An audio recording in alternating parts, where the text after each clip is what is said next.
Okay, hello, good morning, dear participants. Welcome to our pre-session of the EuroDIG, which will be dedicated to the discussion on how to counter harmful content and disinformation online. My name is Alina Tatarenko. I'm the head of the Division for Cooperation on Freedom of Expression here at the Council of Europe.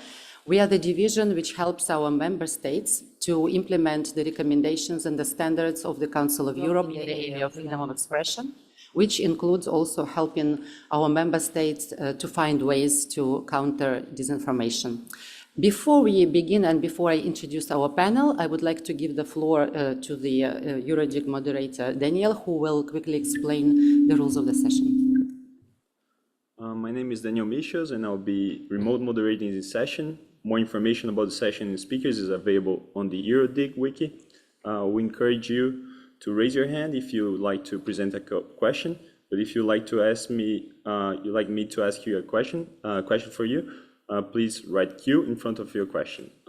These are the session rules. Please enter your full name. To ask a question, raise your hand using the Zoom function. You will be unmuted when the floor is given to you. When speaking, switch on the video, state your name and affiliation, and do not share links to your the Zoom meeting, and not even your own colleagues. Thank you. Thank you very much. So I will introduce our panel. We will start from Engin Ayhin, who is the Senior Policy Advisor on Online Platforms, Algorithms and Digital Policy at the Swiss Federal Office of Communications, and who is also a part of the group of Council of Europe experts who developed Council of Europe guidance note on countering disinformation. Then we will have 3 regulators present here with who we work through our Council of Europe projects. One is the regulator from representative of a Ukrainian regulator, Valentin Koval. Then we will have a representative of the Moldovan regulator, Anita Gonta. Then we will have a representative of the regulator from the Bosnia-Herzegovina, Amela Odebash. Then we also have a director of the Belsat TV, which is a Belarusian media outlet in exile, Alina Koshik. And then we will have Julie Pozzetti, who is a professor and a global director of research at the International Center for Journalists and professor also of journalism at the City University of London.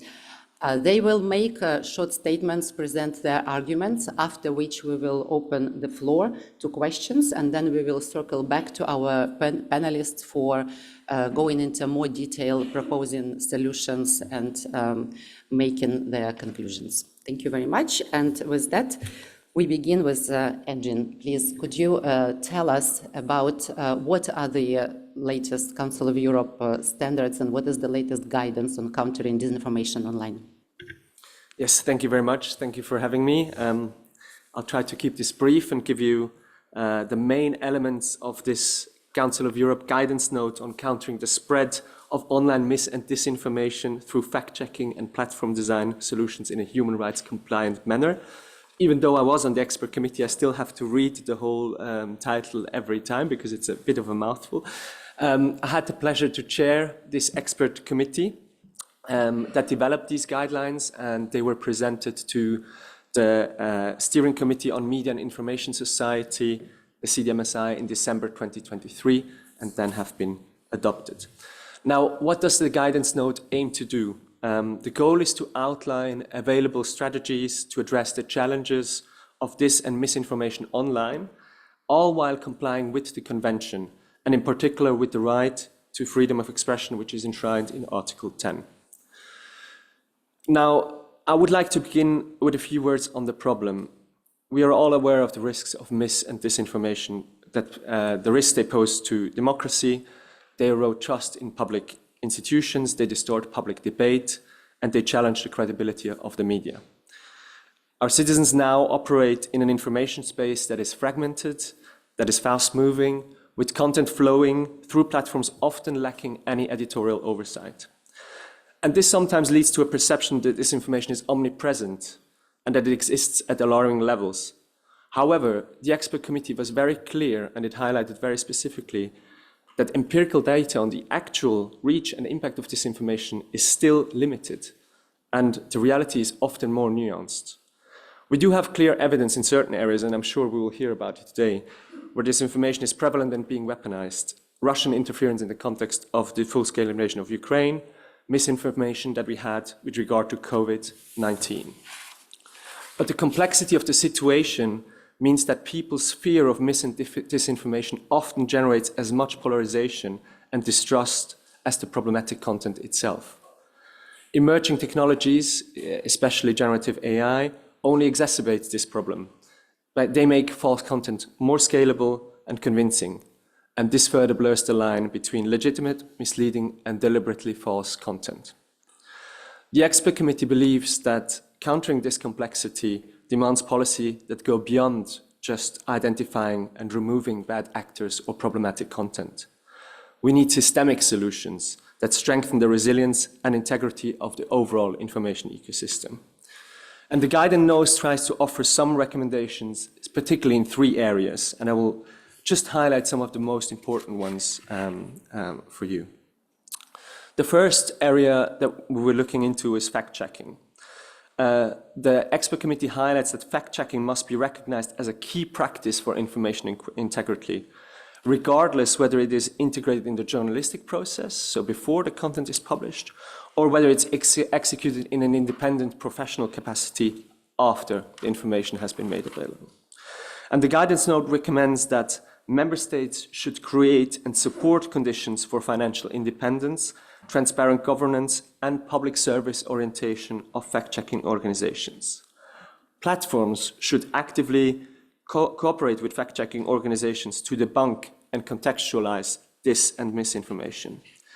And fact-checking operations themselves must operate free from state or commercial influence, maintain clear and high standards, as well as transparency in methods and funding. Fact-checkers serve as guardians of information integrity, both before and after its dissemination, and as such, they serve not just to correct falsehoods, but they reinforce a culture of accuracy and trust in our systems. The second element we were looking at is platform design solutions. Platform architecture and the design play a vital role. The guidance note insists that platforms must adopt human rights by design and safety by design principles. This means they have to conduct and publish human rights impact assessments for new features and policies. They need to design systems that take into account the risk profile of specific contents or audiences and adapt accordingly. They need to make moderation practices transparent and open to appeal. But importantly, the guidance note also focuses on recommendations for member states, especially when they consider regulatory frameworks. They should focus on process-based regulation rather than targeting individual content. They should apply proportionate regulation tailored to a platform's size and risk profile. And they treat content removal as the last possible resort, never the default. Instead, they should be aware that platforms can also use other, more friction-based mechanisms to reduce reach and impact of content. The third pillar is user empowerment, and it's a concept that is often cited but very rarely put in place. The guidance note highlights that that users need tools to be able to control what content is shown and recommended. They need tools that allow them to verify sources and that allow them to seek redress when they feel that their human rights have been limited by platform decisions. Currently, these tools are very sparse. Their implementation is opaque, and often they depend on the goodwill of platform providers. The guidance note also emphasizes the need for comprehensive digital literacy efforts, again, something that is very often cited. But, and this is important, these efforts need to be available for all age groups. Only this allows to build critical thinking and resilience against dis- and misinformation across society.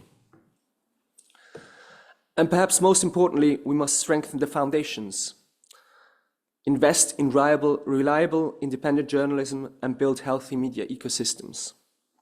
It is something that is easy to forget when being confronted with disinformation from the outside. But the most important task is not a new one. It's something that has been at the forefront of the Council of Europe for years. We need to create the structural conditions to ensure that there is a steady and reliable supply of quality information by recognized, trustworthy sources. Quality information is the most effective long-term antidote for disinformation. So what must happen now? Member states should integrate these recommendations into their national frameworks with consistent alignment to human rights obligations. Platforms must make meaningful steps to reform system design, not just rely on post-facto moderation. And policymakers and researchers should collaborate to evaluate the impact of these measures and adjust to new technological threats. As I mentioned before, we still need a lot of research and evidence in this area. Thank you. Thank you very much, Anjin. Yes, just to summarize quickly, three main parts of the Council of Europe guidance is about developing and emphasizing media literacy, and about fact-checking and platform-based solutions, which are addressed directly to the platforms to ensure that they have design safety incorporated in the initial design into every algorithm. How do they comply with that? Maybe our regulators can let us know, and that's why I want to give the floor now to Valentin Koval, who is the first deputy chair of the National Council of Television and Radio Broadcasting of Ukraine. Please, Valentin. Thanks so much. Hi to everybody. Democracies, by their very nature, open societies, war of censorship and bound by bureaucratic inertia, are fertile ground for disinformation. While long-standing democracies in Europe rely on independent and fair traditional media, Ukraine lacks this institutional media heritage, and its journey towards a stable democratic media environment is still in progress. Ironically, Ukraine has been criticized for taking undemocratic steps, such as banning Russian and pro-Russian television channels. Yet, these moves were essential for defending media pluralism. It is precisely the diverse media voices in Ukraine that twice helped resist Russian attempts to assert political control, leading eventually to Russia's full-scale invasion as a last-ditch effort. A core challenge of countering disinformation is that most responses are reactive. First comes the fake news, and only later fact-checking. When fake content is spread through unregulated space like so-called social media, it often reaches wide audiences before being addressed. Worse, attempt to debunk falsehoods can sometimes amplify them, especially when the debunking lacks credibility. Ukrainians' response includes significant legal and institutional changes. In March 2023, a new law gave the National Council of Television and Radio Broadcasting for Ukraine broad powers to regulate not only traditional broadcasters, but also online and print media, DVB network operators, and content platforms within Ukrainian jurisdiction. However, the law lacks the enforcement strength found in EU regulations like DSA, and Ukraine's relatively small market limits its influence over global platforms. To address these challenges, the National Council focused on media literacy for media companies. Since disinformation spread by professional media outlets seems more credible, efforts have centered on improving journalistic standards. In participating with the organization like Philip Orlik Institute for Democracy, Internews, Deutsche Welle Academy, the Council conducted studies and trainings to identify and address vulnerabilities in Ukrainian media. Additionally, the Council produces weekly programming to debunk Russian disinformation narratives in English. This way we help our colleagues abroad to understand more in deep how Russian propaganda works. So-called social network pose a particular threat.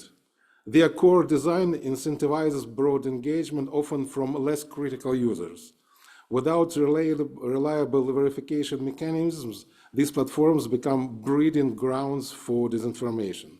Even worse, their modern policies, driven by global community guidelines, often restrict war-related content under the guise of neutrality. This includes suppressing or deleting documentation of war crimes and failing to block fake accounts or bot activities that push Russian narratives. One key strategy is preemption, flooding the information space with verified, truthful content. The amount of information consumed by individuals is limited, not because of lack of sources, but due to time limits and limited attention spans. This space is contested between professional media and unmoderated platforms. A 2024 study showed that social media platforms are structurally incapable of supporting truthful narratives during crisis. These platforms often suppress war content, citing global rules, and fail to act against bots and AI-generated harmful content. The study, titled Guide for Risk Management in the Context of Emergencies, Armed Conflicts and Crisis, was conducted by International Media Support and Internews of Ukraine in partnership with UNESCO and with support from Japan, with deep cooperation with National Council members and staff. It analyzes the risk of spreading truthful content during conflicts and proposes recommendations for reducing platform-related threats. The study is available here. It's https://cat.us/EuroDIG, and I have some exemplars of printed materials. So for those who likes to have paper materials, you can later take this and to work with this. Thank you. Thank you. Thank you very much, Valentin. And of course, the countering the threats of Russian propaganda online is not just a problem for Ukraine. It is a problem everywhere in Europe and in the world. But one country which is also struggling a lot with Russian propaganda is Moldova. And we have here a representative of the Moldovan regulator, Aneta Gonta, who is a deputy chair of the Audiovisual Council of the Republic of Moldova. And also she is the member of the Council of Europe Committee on Media and Information Society. Please, Aneta. Thank you very much. Good morning, everyone, and thank you for this opportunity to be here today and to try to speak about this very complex topic, subject of disinformation and harmful propaganda, and not just any disinformation, but the Russian one. Russian disinformation and harmful propaganda, which are probably the best in the world, so therefore the most difficult to combat. The Republic of Moldova held presidential elections and a referendum on EU accession membership in the fall of 2024. Also, Moldova has parliamentary elections on September 28 this year, which are very important for the European path introduced in the country's constitution. In both cases, the electoral process has to take place under conditions of deep interference by the Russian Federation, against which my country does not have proportionate resources to fight. In April 2025, which means a couple weeks ago, journalistic investigations revealed two extremely powerful Russian harmful propaganda networks named Matryoshka and Pravda. Those main target is the Republic of Moldova and its president, Maia Sandu. In the last 2 years, Russia has already invested more than 200 million euros, or more than 1% of Moldova's GDP, in online disinformation and harmful propaganda campaigns to undermine trust in state institutions, hijack the European course, and change the Chisinau government to a pro-Russian one. According to Disinformation Observatory, Moldova is now in this moment the most targeted country in the region by these campaigns, more than 50 times the average of harmful propaganda in Western Europe. The tentacles of Russian harmful propaganda and disinformation campaigns are many and varied, from influencers, for example, paid to comment on or to promote Kremlin narratives, to priests who are organized visit to Jerusalem, for example, and expressly asked to deliver pro-Russian votes this year, to teachers who are more recently invited to visit Moscow by the NGO of a Moldovan oligarch internationally sanctioned in the last years. And last but not least, the Moldovan vloggers who distribute and amplify the Kremlin's narratives and who, curiously enough, ardently supported the unknown Călin Georgescu's candidacy in Romania in the presidential elections last fall. Under these conditions, the Moldovan authorities, together with experts from civil society and the media, are increasingly discussing now the need to establish rules for online activity that would ensure fair conditions for all voices, but at the same time diminish the momentum of those who do not aim to inform society in a pluralistic manner, but work in favor of foreign interests and against the national security of the Republic of Moldova. The biggest challenge in this context is, of course, to ensure freedom of expression under the conditions of Article 10 of the European Convention, and for our state to demonstrate that it does not introduce censorship, as is already being talked about in Moldova in the pro-Russian camp.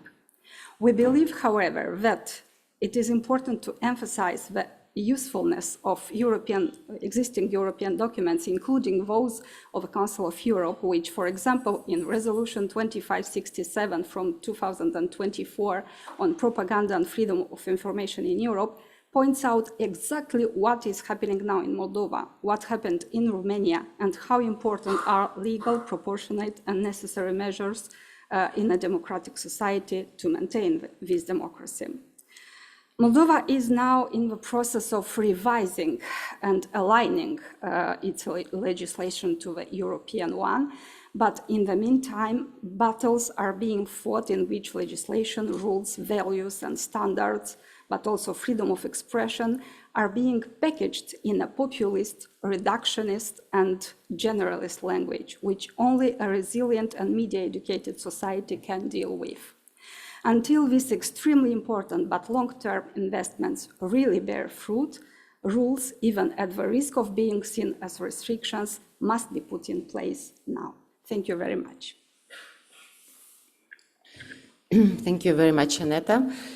So we have heard from the regulators from Ukraine and Moldova, and we also work, our division has a big project working with the Western Balkans, and specifically we support Western Balkan regulators in helping them to regulate harmful content online. And to speak about it, we invited today Amela Odobašić, who is the head of broadcasting at the Communication Regulatory Agency of Bosnia and Herzegovina. Please, Amela. Thank you very much, Alina, and good morning, still good morning.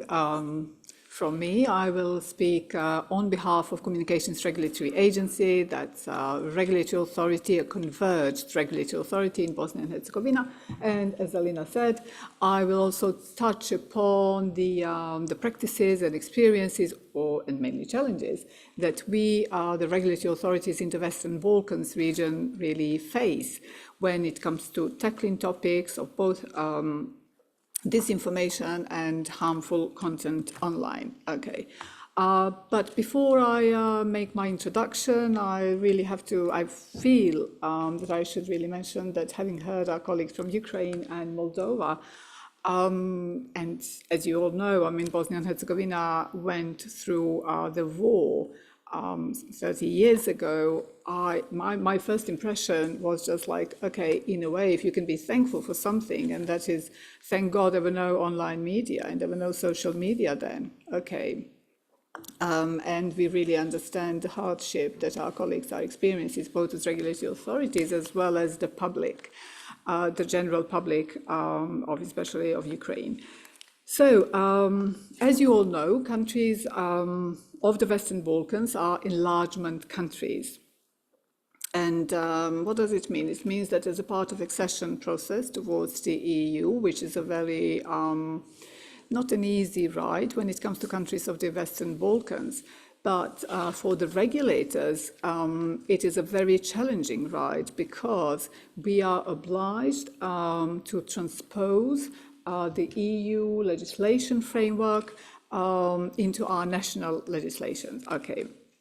So these processes are not without risks, given the very complex political, social, and economic instability and fragile institutions in the region. However, we, the regulator in Bosnia and Herzegovina, as well as our colleagues in the Western Balkans, are not being sat silent and just observing what is happening. Our biggest task really when we started tackling over the topic of disinformation and harmful content online started to happen, our first task was really just to define, okay, so what is what falls under the regulatory competencies and what does not fall under the regulatory competencies. So naturally, being the regulator that to whom the public filed complaints, we started to receive so many complaints that were basically the complaints about disinformation and not harmful content. And as such, of course, I mean, we do not have jurisdictions, we do not have mandate to deal with this information. But does it mean that the regulatory authorities are just sitting back and observing all these really very disturbing whatever events are happening? No, we are not. For example, in Bosnia and Herzegovina, because we do have our Department for Media Information Literacy, we are tackling disinformation through the activities that fall under the umbrella of the activities when it comes to media information literacy. However, when it comes to harmful content online, okay, the initial reaction of regulatory authorities in the Western Balkans, in Bosnia and Herzegovina as well, is like, okay, do we have competencies for online content? Full stop. Because, you know, if you look at the legal framework, in Bosnia and Herzegovina, the legal framework, the law on communication dates back in 2001.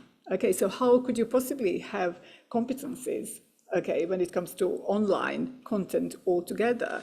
But then, on the other hand, there is the EU legislation, okay, and as a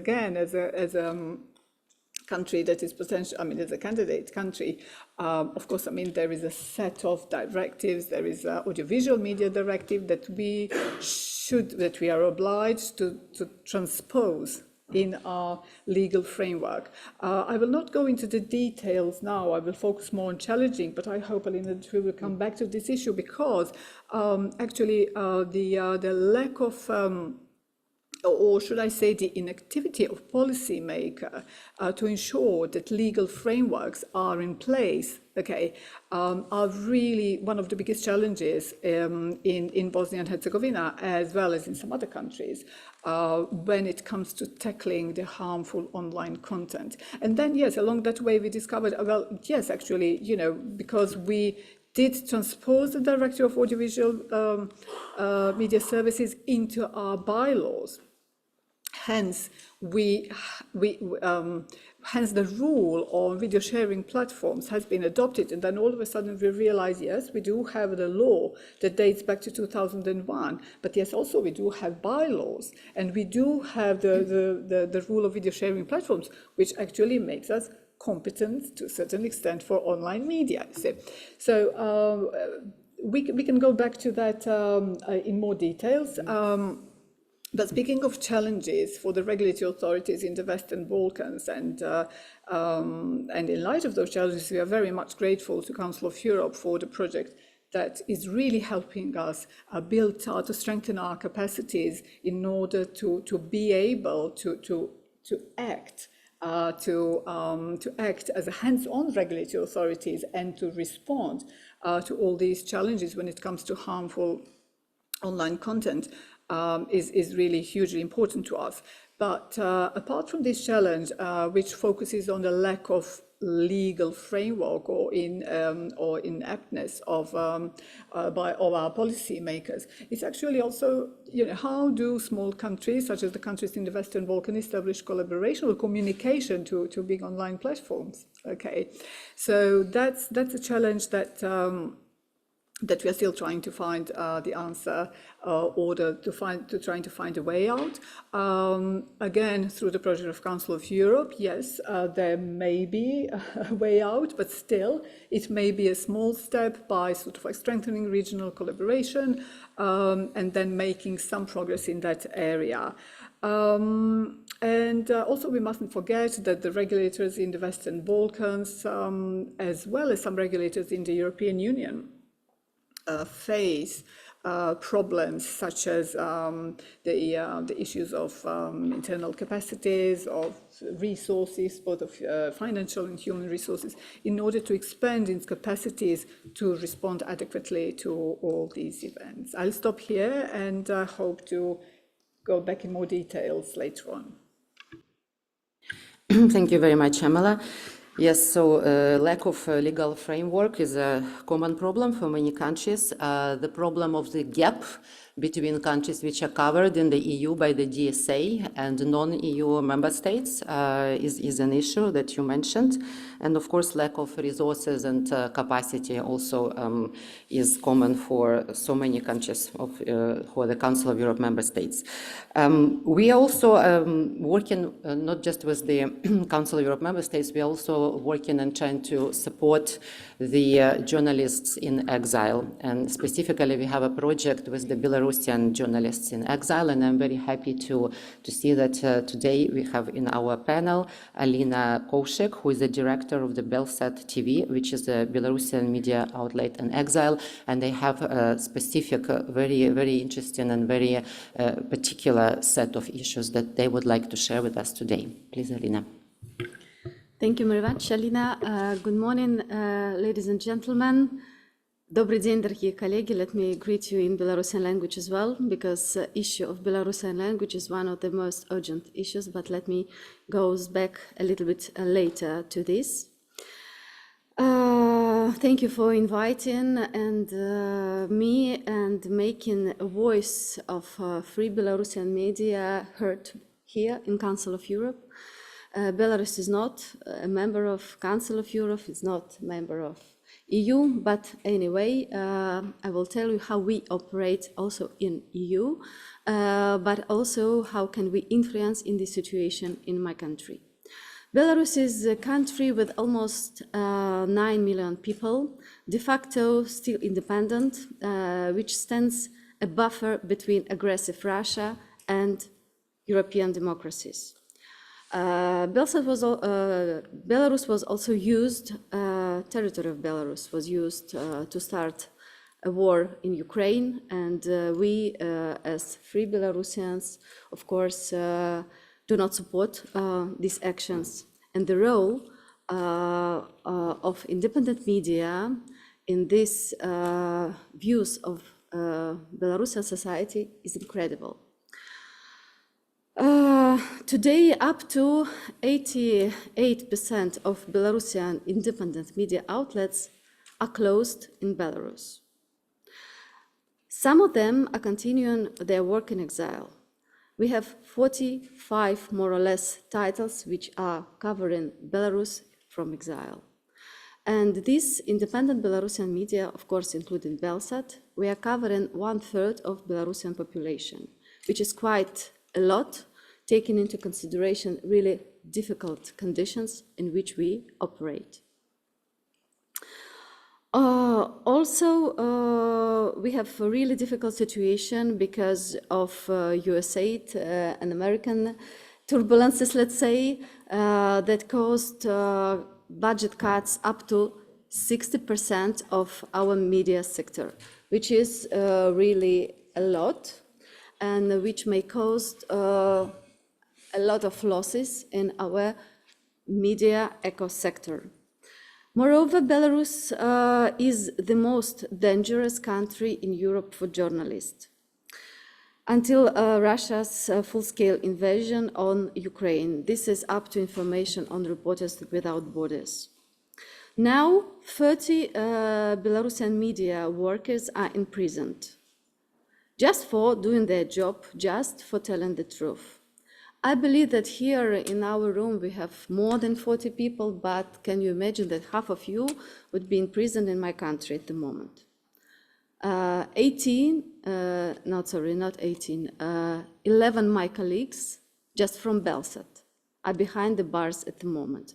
They receive from 2.5 up to 8 years just for doing their job. My name is Alina Koushik, and I'm editor-in-chief of Belsat TV, the only independent Belarusian satellite television, the only television which speaks each day using Belarusian language. We are broadcasting from Warsaw for 17 years, every day in our national Belarusian language. And 17 years ago, I had an honor to present first news service in Belsat. I was a presenter. And now I'm heading the entire channel. But independent Belarusian television is not about stars, it's not about glamour, it's not about headlines. In our daily basis, it's very often about fear, resistance, and extraordinary care and courage. Today, we as independent Belarusian media in exile, both Belsat and other colleagues, we are facing double threat: authoritarian repressions and algorithm suppressions. Can you imagine that in my country, people can receive even up to 5 or 7 years in prison just for commenting, sharing, or commenting, sharing, or liking our content, Belsat content. Over 500 Belarusian sites were labeled as extremists. Me, myself, I'm a triple extremist in Belarus. First, for being a member of Transitional United Cabinet, then for being journalist of Belsat, and third time as myself. 1,400 of Belarusian websites were blocked in the country. That's why we are using Miros, we are using other platforms, developing, trying to reach audience with our free information. Despite of all these difficulties, over 75% of our audience is still in Belarus. Silently, anonymously, without subscribing, without commenting, they're just watching free information. One woman told me a story how she watched Belsat. She's going to a bathroom, closes the door, watching news, then erasing story, opening up the door, and going back to her family. Most Belarusians consume independent media now after 8 p.m. Why? Because it's too dangerous during the day. It is dangerous to open up the site of Belsat or the other media outlets in your job, or even in public transport. You know, if you are scrolling news, people are afraid that somebody like Vladimir can see that I'm reading Belsat. Moreover, in your working places or even in the street, militia or policy, you know, they can check your phone and see if you have any subscriptions with any extremist, so-called extremist media outlets. One of these is Belsat. And of course, if they will find it, you can have some troubles. Moreover, we know cases that they're taking phones and making likes from your phone, Belsat or the other Belarusian media outlet, and say, you see, you've got likes here. And you cannot prove that they just did it to make you, you know, blame that you are using media in exile. That's why, of course, we see that our audience of Belarusian media is a little bit lower than it was before, but still we are covering 1/3 of the country.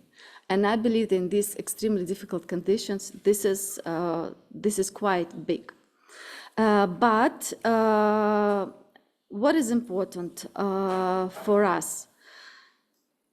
We operate mainly through social media platforms, which already mentioned here. And for video content, YouTube is the main platform. YouTube is the main platform for longer video, and TikTok is the main platform for short videos.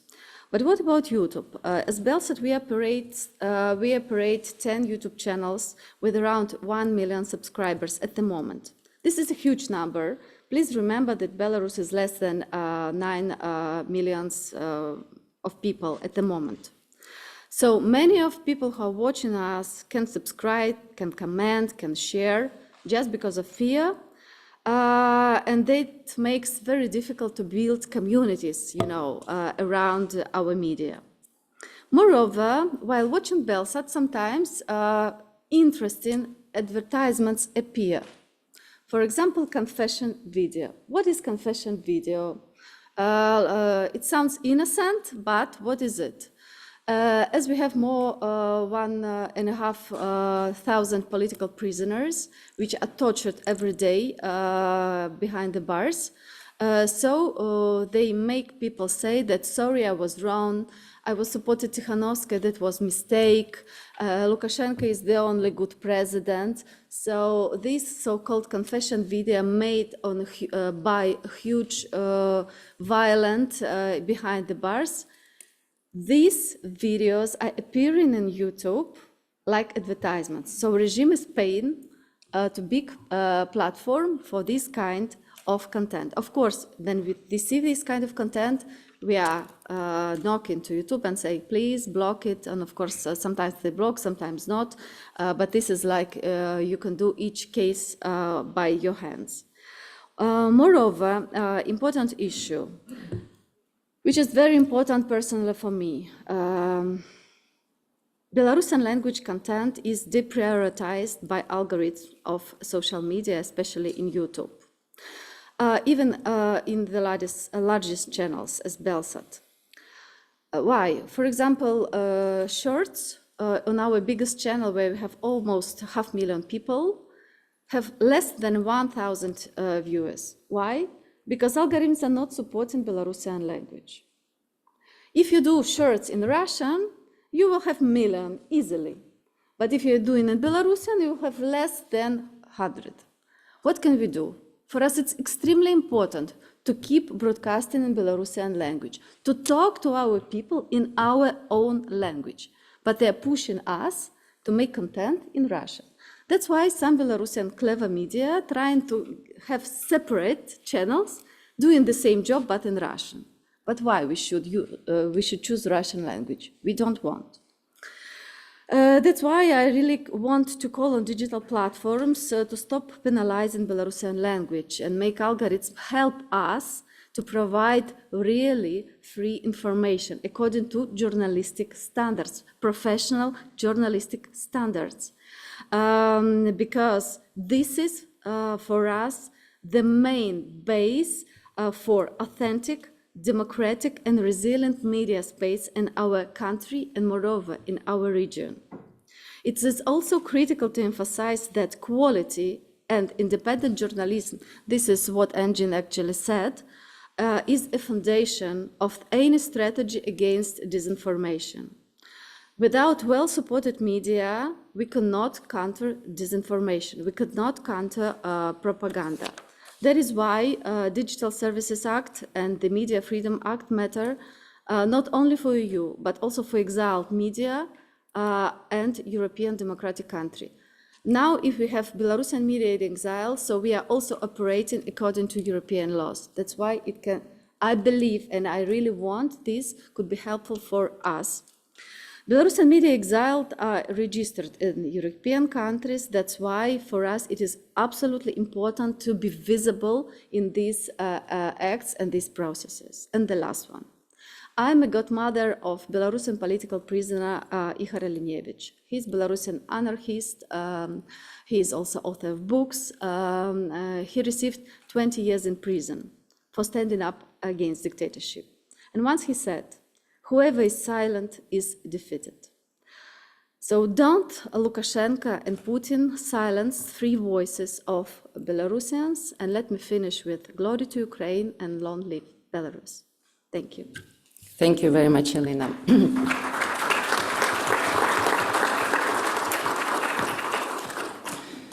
We will try to discuss that more later in more detail, because it is really important to stop deprioritizing Belarusian language and to do something about it. And platforms do have a lot of power in order to make that happen.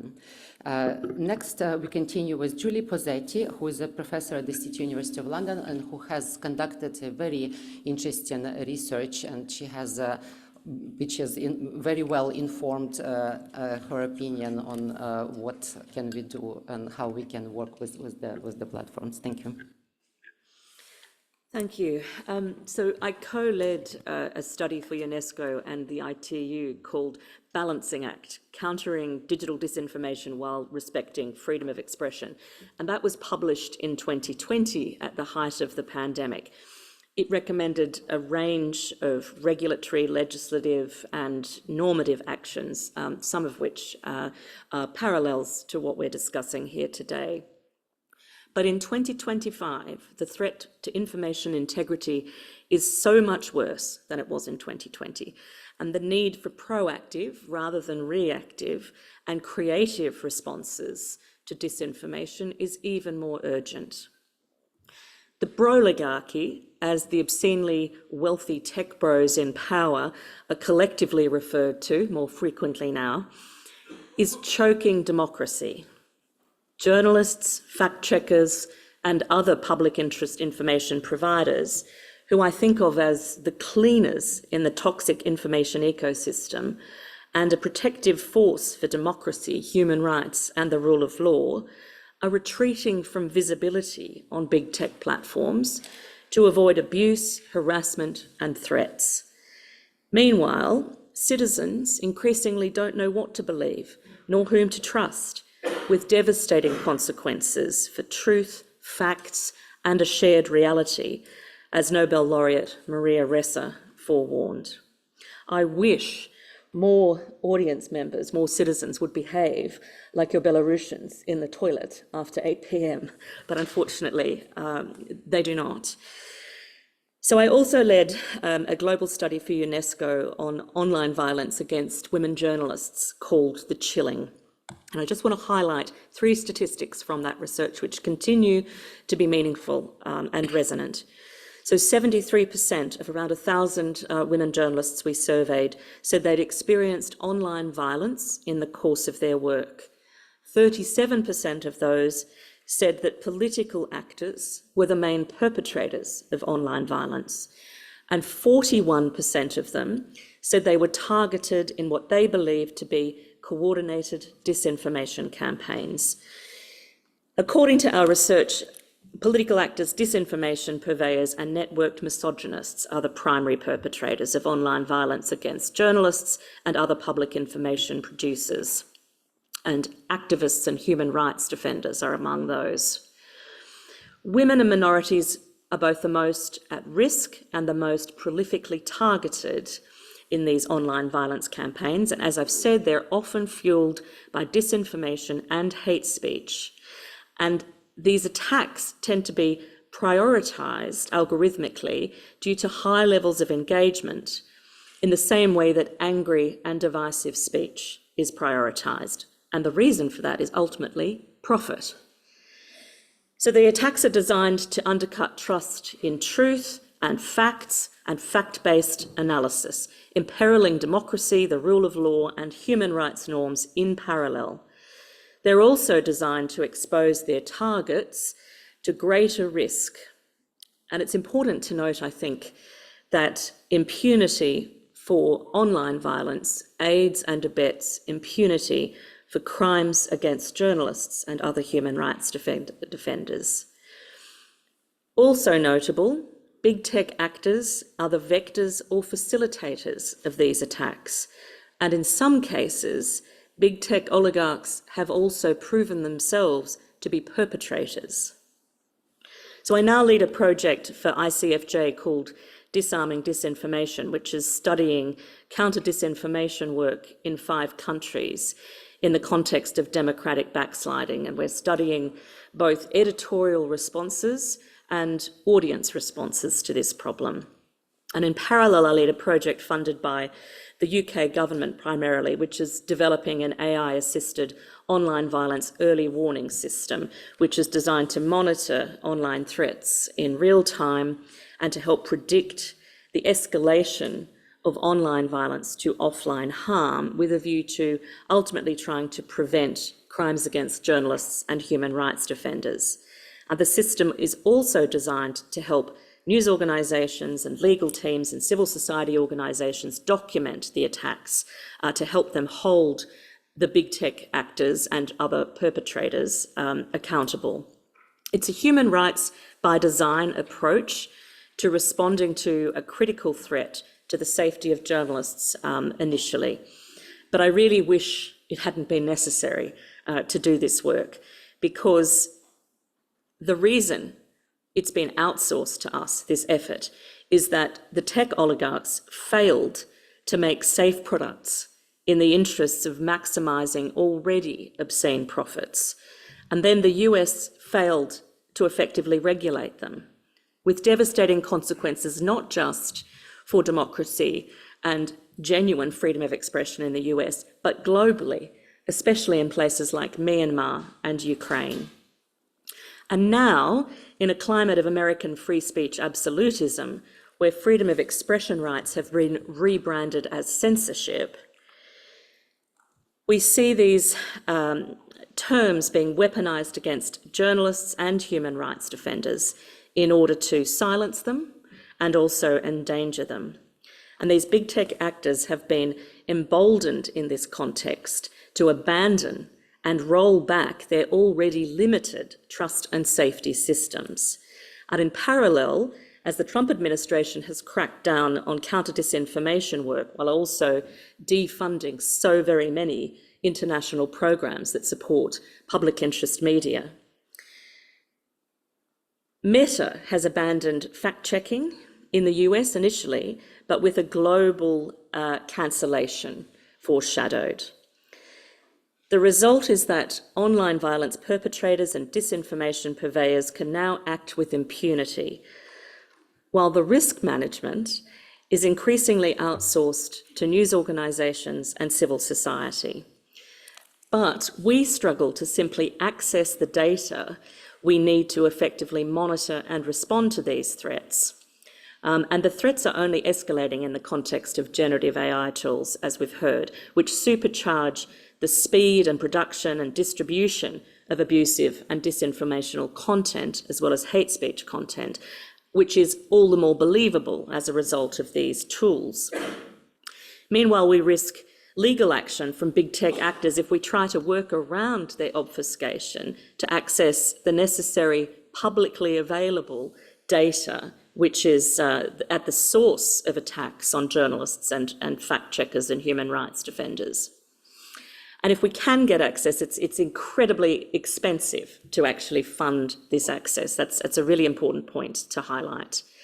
So the sustainability and security of journalism and democracy are intertwined, and both are dependent on the integrity of information, which is under unprecedented attack. So based on all of the research that we've done over the past decade or more, we have concluded that the time for self-regulation has passed as it applies to big tech actors. It would be naive as well to assume that the tech oligarchs will meaningfully participate in co-regulation, in our view. So we're calling on Europe to hold the line against the broligarchy, We need European legislators and regulators to double down on efforts to make big tech responsible, accountable, and transparent. And that needs to happen through legal obligation, strategic litigation, and punitive action. This approach needs to be collaborative, creative, and proactive rather than reactive, while of course respecting global standards and international human rights law with regard to freedom of expression. I'll leave it there. Wow, thank you, Julie.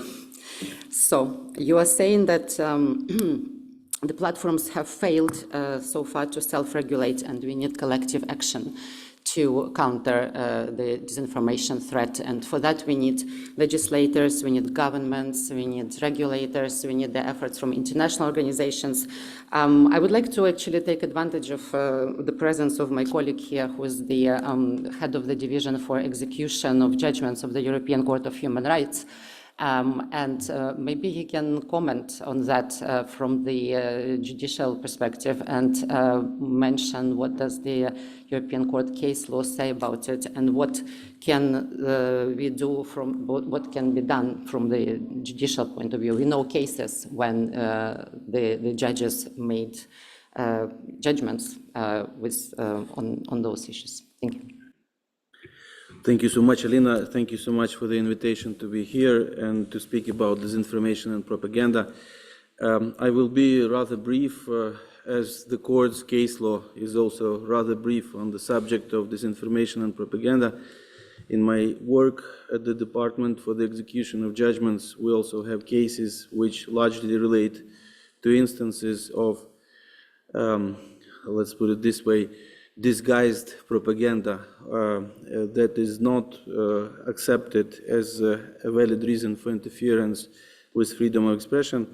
That relates to a number of different instances of disguised propaganda as terrorist-related, separatist, or propaganda in favor of prohibited organizations, or the so-called propaganda of homosexuality, where the states use the reasons to counteract expression actually in a disproportionate manner or not lawfully. But most importantly, there are several cases of which I was going to refer to, and more generally, I think under the Convention on Human Rights itself, as interpreted by the Strasbourg Court in its case law, states have a wide margin of appreciation in matters of combating disinformation and propaganda, based on the legitimate and well-justified needs to protect the interests of national security, territorial integrity, and public safety, to prevent disorder or crime, or for the protection of health and morals, as it happened in several cases relating to COVID as well. However, the interference with propaganda and disinformation as expressions disguised as freedom of expression has to be based on relevant and sufficient reasons or genuinely pursued legitimate aims that need to be invoked by the authorities as well. On the other hand of the spectrum of these discussions on disinformation and propaganda, we see a lot more in context of valid thoughts and strong arguments which firmly suggest that propaganda and disinformation are not views or value judgments. They don't constitute forms of protected expression that are covered by the requirements of freedom of expression under the European Convention on Human Rights. And indeed, while combating disinformation and propaganda is a valid objective, we might find, as I mentioned, instances in the case law of the court where the attempts to qualify certain acts as propaganda have no reasonable justification or lawful basis, are disproportionate, and this relates to instances I have referred to. This leads us to the discussions also under the Convention and the Court's case law as to proportionality of sanctions in certain cases which are being imposed for spreading disinformation and propaganda, which is still seen in some instances as forms of expressions covered by the protection of the requirements of Article 10 of the Convention. But then again, the main idea that is mentioned continuously in the case law of the court is that the aim of interference and sanctions should not totally discourage open debate of matters of public concern, but rather the aim is to take robust measures to protect freedom of expression and public discussion space, whether offline or online, from harmful influences of disinformation and propaganda. And two cases which I think would be rather interesting for you to look into is a wonderful and to a certain extent interesting case of Kirkorov versus Lithuania about the prohibition of the so-called musician to actually be allowed to enter the territory of Lithuania because actually he was involved in spreading Russian disinformation and propaganda. And similarly, the harmful and tragic effects of propaganda are being recognized in another case concerning Ukraine, which is discussed in the recent judgment of the court, the case of Vyacheslava and others versus Ukraine, concerning the events of at the Kulikovo Pole in Odessa, tragic events which led to a number of tragic deaths as well. So this is quite briefly what I wanted to say from the point of view of the case law of the court. And as regards the enforcement of judgments of the court, to a certain extent, fortunately, we didn't have judgments of the kind because the court once again takes a rather robust stance on the issues of disinformation and propaganda, and these instances do not come to the attention of the Committee of Ministers exactly for that reason. Thank you very much, Pablo. Very interesting. So we see really very good representation here from different actors. I would like to open, we do not have much time left, but we can go a little bit over time. Do we have questions from the online? And then we will take some, shall we take first all the questions, comments, and then answer, right? This way we will try to give floor to as many people as possible. The first question will be from Siva Subramina. In the process of dealing with the harm of the harmful content, some measures had to be in a seeming excessive degree in times of war of some kind. Are these measures designed to be reversible at a later date to restore liberties, or are they set in a stone? Okay, can we go on? Can you maybe read all of the questions from the phone?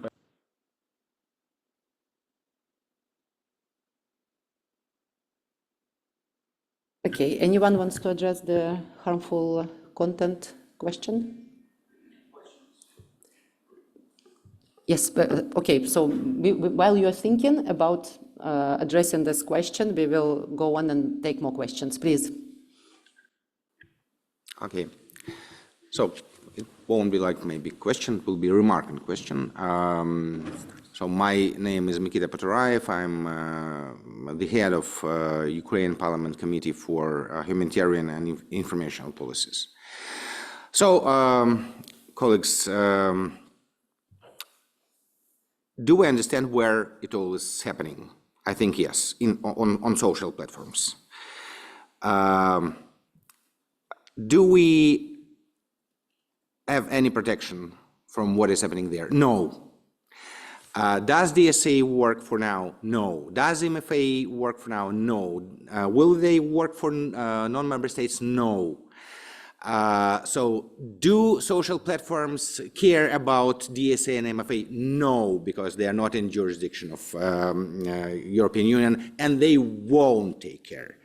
So does any one of us has the possibility to protect our good names if our reputations are striked on social platforms? Answer is no, in no court, because we don't have anywhere to go to protect our names, okay?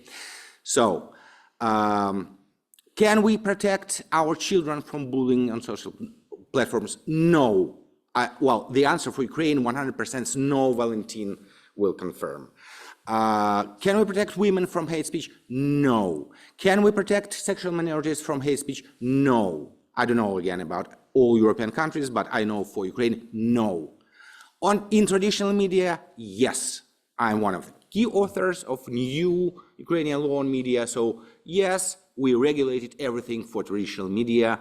So really, we have nice articles protecting women, children, sexual minorities, all groups. Does it work for social platforms? No. Will it work for social platforms? No. Okay. Media literacy. It's a good idea itself, yes, and I know a couple of countries which are championships, which are champions, like Nordic Baltic countries. When did they start? The answer is from 15 to 20 years ago. Do we have this time in other countries which didn't care about it? The answer is no, we don't have this time. Do we have the answer what to do? No.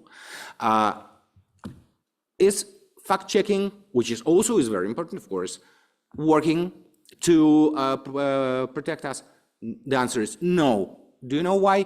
Because according to all sociological, Ukrainian and European surveys, people, ordinary people, they don't care about fact-checking. So they either trust to some media or they don't trust.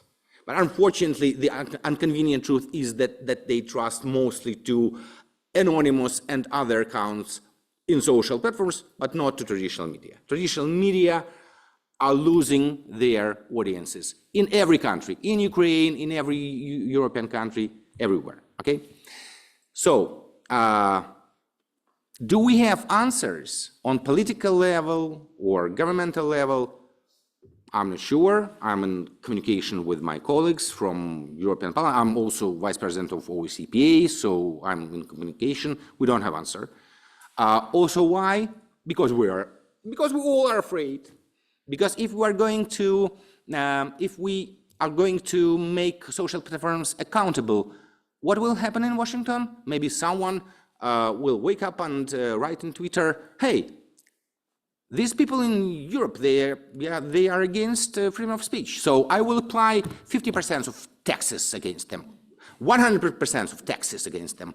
What will our governments do in such a moment? What is more valuable, taxes or what? Freedom of expression, freedom of speech, freedom of media, accountability? Well, let's calculate. So, and let me finalize with the results. And results are following. We don't know, maybe alt-right candidate will win Romanian elections. And maybe it will help alt-right candidate to win presidential election in Poland. And maybe it will help to pro-Russian revenge in Moldova. And alt-rights on the first place in Germany, and alt-rights on the first place in France. So, till we are discussing, till we don't have answers, till we don't have any practical decisions, we are losing this battle, and we are very, very close to lose this war, informational war. And then, well, let's then answer my question. What are we going to do in this world, new horrible world? Thank you. Thank you very much. It's, of course, a big question and very optimistic intervention. Thank you. You have immediately sparkled a couple of reactions from online. I think we will just give the floor very briefly to the Ofcom from UK, then RNV Media, and then there's a participant at the back. Thank you. Thank you very much for giving me the opportunity to make a short comment. So yes, Ofcom is the UK's independent communications regulator. And just reflecting on some of the comments made by earlier discussants about the importance of strengthening the foundations of the information ecosystem, and that quality information is the best antidote to some of the challenges that we've heard about today. I just wanted to raise that Ofcom is currently conducting a review into public service media, public service broadcasting in the UK. And I wanted to highlight that partly to share some interim findings in that is that the huge increase in consumption of news online while delivering a range of benefits to users, including greater choice and personalization, is also raising huge challenges in relation to how people discover, consume, and are able to judge high quality and accurate news, as we believe is provided by public service broadcasters, at least in the UK, but also other parts of the world, of course. But we also know that audiences are at a much greater risk of exposure to misinformation and disinformation when consuming news online. And within that, we think the public service broadcasters have a really important role to play in countering the effects of those. So what I want to do is just raise the fact that we'll be publishing policy recommendations aimed at supporting public service broadcasting, and they will be available in the summer. But also just to raise a question amongst anyone in the room who'd like to answer it in relation to how important they think public service broadcasting can be and how to support it in this context. I'll stop there. Thank you very much. Thank you. Yes, public service broadcasting is absolutely important, and we also have a recommendation, Council of Europe recommendation on public service broadcasting, which is instrumental in countering disinformation. Please, the RNW media, please. Hi, everyone. I hope you can hear me. My name is Giovanna. I represent a Dutch organization called RNW Media. But through RNW Media, I represent dozens of journalists and media servants worldwide. And I want to make a few remarks based on what was said here, and also to emphasize some of the issues related to disinformation that reach a global scale beyond European borders, and how that's also relevant for the discussions within the EU. I think one thing was said early on in this discussion was a remark on fragmentation and how fragmentation of platforms and the internet correlates to disinformation being weaponized. I think we've seen the results of that in the form of information disorder in the global scale, especially through the height of the COVID pandemic, but also we continue to see it inside of transnational narratives and key issues related to delegitimizing democracy and human rights worldwide.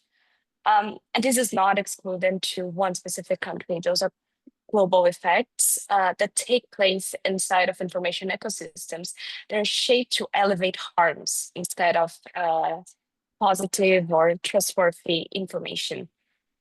If we're thinking about protecting journalism voices, and if we're thinking about using journalism as a base to counter those issues, we also need to think about the sustainability of journalism in its whole. And as one of the colleagues here said, that costs a lot of money, resources, and time. But most of all, we need to be aware of specific trends targeting journalists. It was also said here that especially female and minority journalists are at attack constantly. And that is absolutely true. The amount of attacks online towards female journalists are disproportional in comparison to other colleagues. And a lot of that also happens because their jurisdictions, also in Europe, don't protect those claims. Women that are attacked, doxxed online, that are doing their jobs as journalists, go to local police efforts to seek for help, and they are often not helped. That also relates to slaps, to lawsuits that specifically target journalists and try to limit the efforts and the resources when reporting. And it also relates to overall coordinated and authentic harm as well. So to conclude my intervention, but also call attention for this myriad of difficulties in the ecosystem, I think we also need to think on a question of agency towards journalists, allowing them to be able to do their work in a sustainable and aiming at the future in general, but also as a question of agency from civil society as well, to take them as participants of this information ecosystem, not only as a part of society that is reactive to everything that is happening. And that is related to literacy, and that is related to forms of building a healthier information ecosystem. And we cannot shy away from those initiatives as well. Thank you very much. Thank you very much. Agency for Journalism and Civil Society. Of course, we all agree with that. Please, there was a question there at the back, and then. Thank you very much. Good morning, everyone. My name is Marilia Maciel. I am Director of Digital Trade and Economic Security at Diplo Foundation, but I speak in my personal capacity. I'd like to focus a little bit more on a subset of the problem we are discussing here, which is the growing disinformation industry motivated by financial gain, which has become global. And this industry is skillfully taking advantage of platforms' business models, but I think it is a problem of its own.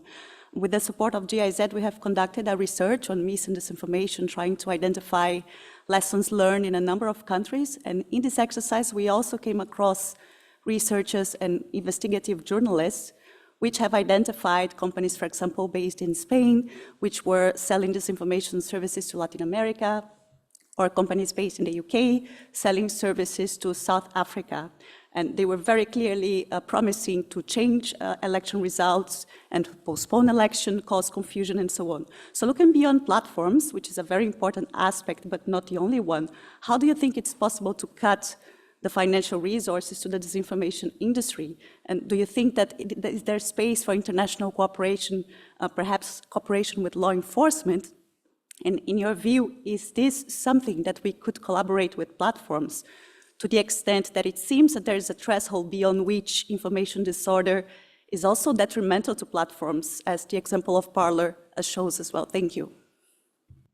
Thank you very much. Very interesting question. Can their law protection agencies be used in order to cut resources of the disinformation industry?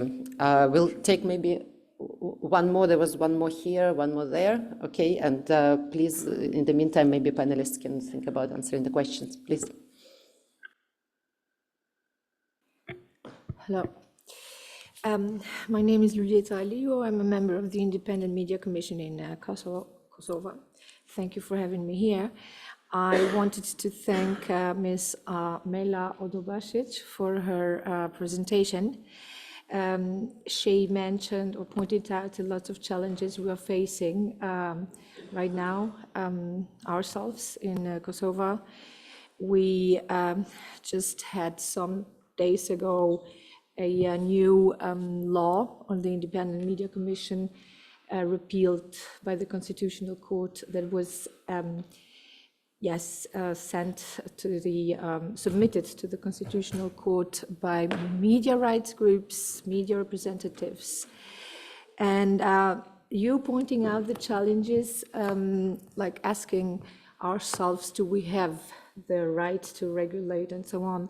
I was wondering, did you also experience the challenge that media rights groups or civil society groups are being sometimes used as an instrument to oppose regulation, and then mostly like calling it politically motivated censorship?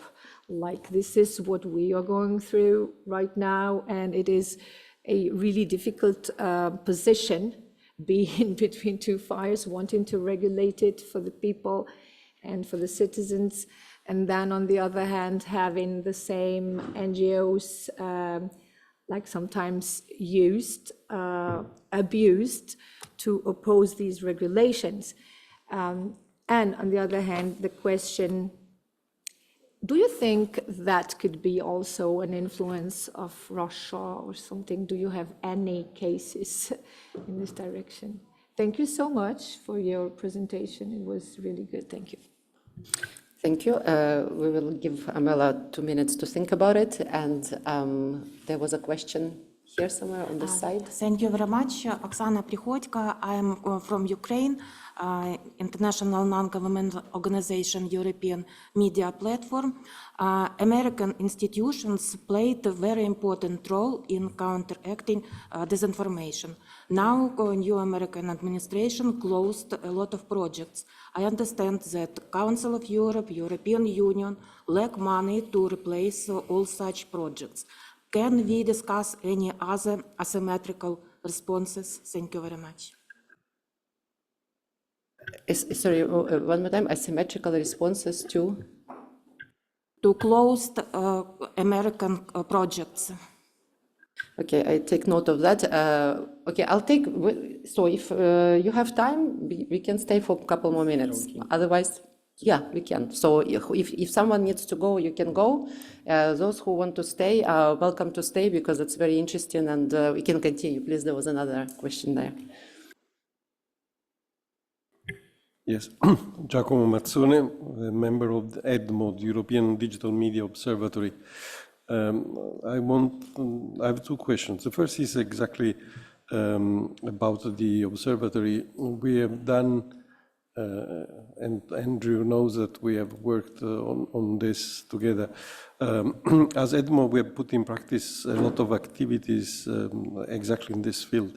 And we have a successful example of what happened during the European elections last year. That was a process that went quite smooth. And there was room for cooperation with the platform, but was another world at that time, 1 year ago. And I think that we need to use this model and try to replicate elsewhere. The second aspect is, I remember that the Council of Europe some years ago opened a dialogue with the platforms based on goodwilling, let's say. There is any sign in this platform of dialogue that there is the changes that we are seeing in the US are going to be replicated also in Europe? Okay, thank you very much. Yes, open dialogue of the Council of Europe's digital platforms. We do have some people here who are involved in this, and maybe we can talk about it later.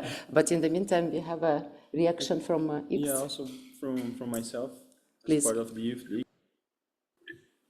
representing the young voices in Europe on internet governance. And I'd like to ask a few questions on, because we often criticize disinformation propaganda, mentioning that only comes from Russia or China. But are we sufficiently aware and critical of disinformation that originates from within our own countries or from our closest allies? Because isolating us from different narratives undermines our capabilities of access to information, influence our own decisions. And this is censorship. Or do we want to say that the US and Europe don't generate propaganda and misinformation? If we had voices here from countries from where us and our allies had financed foreign interventions, they wouldn't agree with it. Maybe they would mention how the West has justified multiple military interventions, misleading claims about weapons of mass destruction, or claiming that the West would bring democracy to them, just to let their countries completely torn apart. How can we ensure our efforts to combat disinformation remain balanced, credible, and fair by addressing misinformation propaganda irrespective of its source? Because the narrative I'm listening here is simply a push for censorship. Shouldn't we be more self-critical? And I have also a question to Alina also. Why do you think a country would allow a foreign entity to finance media in its own territory that is pushing a narrative that threatens its national sovereignty through USAID, for instance? This is far from being independent media. Also, at the same time, you're asking for free information. You're also requesting to ban content that goes against narratives on YouTube. Isn't it hypocritical? Thank you. Thank you, very interesting. I take note. We'll try to address it later. I was told that we have a request from the X representative online. I couldn't find the hand raised. Hakim, can you raise a hand, please? I understood that you wanted to speak if you're listening online.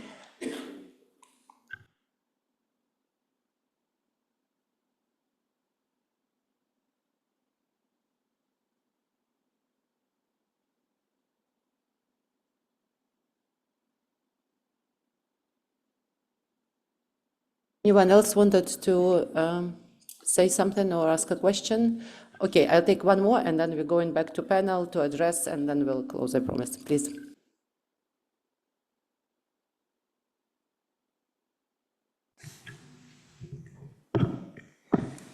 Alexander Shevchuk, Institute of International Relations, Ukraine. What do you see the improvement instruments and mechanism how to fight against Russian propaganda in Ukraine, especially historical propaganda, maybe, and how you assess the effectiveness of such actions by the European context and the context of Council of Europe? Okay, thank you very much. I will probably now ask the panel to try to answer at least some of the questions and comments that were here. Maybe we can start with Amala, because there was one directly addressed to her, and then we'll go around, and Julie. Thank you, Alina, and my colleague just came back in time. Okay, so to go back to your question, and you asked me whether the media organizations or representatives of civil society reacted as were opposing to the legal solutions that we basically provided. In a nutshell, no. Okay. No. I mean, there is a whole story behind on how to implement the rule that we have in place, and that is the rule on video sharing platforms, because we do not have in Bosnia and Herzegovina platforms as such registered. But anyway, we can discuss it outside of this meeting. But then, if you allow me, then perhaps I can wrap up and give additional information as a response. As when we were preparing for this panel, Julie was brilliant when she asked me, she said, "Oh, so you are experimenting with co-regulation." Okay, and that is exactly what we are doing, the regulators. In Bosnia and Herzegovina, we were very lucky that Council of Europe had a study devised and produced for us as the regulator. And that is actually, the topic of the study is mapping of stakeholders in Bosnia and Herzegovina towards regulating harmful content online. Okay. And I think that is the first study of that kind produced in the countries of the Western Balkans region. It's an excellent study, and it's available. I can also send it to you. And basically, that is exactly with that study as a step one. This is exactly what we are doing. We are experimenting with co-regulation. In Bosnia and Herzegovina, we are already, at least we as the regulator, we very much adopted this co-regulatory approach when it comes to harmful content online, okay? Which does not mean that we, as the regulator, should have all power. We can't simply do it. But it's basically somehow developing a network or platform of all stakeholders who should have their saying in line with their competencies. It's going to be a very interesting process. We already started talking to the government and somehow bringing that idea to them, because it's their business. Okay, it's a national topic. It's not something that the regulatory authority or some other state institution should do. So it's the government that should lead that process. Okay. So we will let you know how the process is going, because it is going to be a process, but I think that we are on the right track when it comes to that. And also, allow me just to take another sort of like 10 seconds. Look, it's easy for all of us to say no to everything that is happening and make us somehow not being able to respond to whatever is happening in the online world. In that case, then we should simply just give up our jobs and stop being paid for what we are doing. Okay, I believe, yes, the situation is it's quite serious, but I think that we should all really join together, and we should, whether we are going to get to beat the platforms or big tech companies, we do not know, but we can't give up. Okay, because this is the only way just to keep pushing. And for us developing countries, it's even more challenging, okay? But if we are willing to make that extra mile, then, you know, the members of the countries that are members of the European Union should really, you know, serve as a role model to us. Because, and yes, it is true that DSA and DMA and ENFA, they're not going to solve all these problems, such as hate speech in online space, etc. But yes, they are going to benefit a lot our national regulatory frameworks or national legal frameworks in combating really these these events. Okay, and I'll stop here, and this could be my closing remark as well, Alina, if you allow. Thank you very much. Yeah, I agree with you. I think it's basically like a crime. It will always exist. There will always be crimes. There will always be problems. But we can do things to mitigate the damage. We can do something to help prevent, to reduce. We will not eliminate it completely. We will not eliminate any problem completely. But we can. Whatever we can do, let's do it. And we have provided, as you know, Council of Europe provided opinion on the IMC law, and maybe we can discuss a little bit in more detail later. Julie wanted to address some questions. Thanks. Yeah, I'll just try and pull some threads from a variety of questions. Somebody talked about the emphasis on Russian and Chinese disinformation in this discussion. I think myself and others have observed that the rise of US-led disinformation is a legitimate threat, especially in the context of the weaponization of counter-disinformation work by the US administration with the defunding of any research programs emphasizing disinformation that involve any kind of state-related funding, for example. So, some have argued that the US is actually, and the disinformation networks that are seeded by the US are among the most dangerous that we are currently dealing with. And I think that's both shocking to contemplate, but also something that requires deeper investigation and close monitoring, because if all of our efforts are indeed focused on these obvious geopolitical actors with a known history in this space, then we risk avoiding the emerging threats or failing to respond to the emerging threats.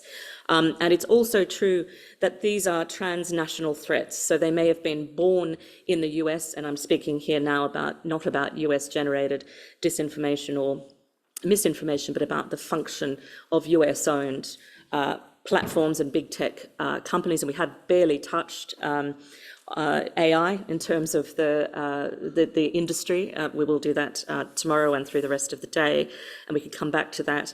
But they are also monetized, so the economy of disinformation needs to be better understood, and perhaps there are some creative options there in terms of legal action where there's been a monetization of disinformation.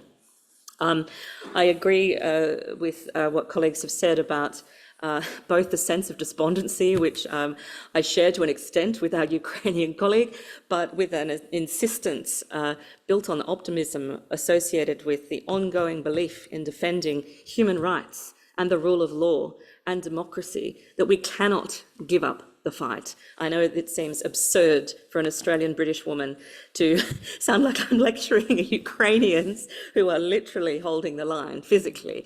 But, collectively, I think it's vital that we maintain the fight with eyes wide open, especially to the information operations that are funded by and run by the big tech companies themselves to resist any form of regulation, but also to try to shut down these sorts of critical conversations as though they represent acts of censorship, which goes to the point our young colleague made, which I respectfully, vehemently disagree with. What we are talking about here is not censorship.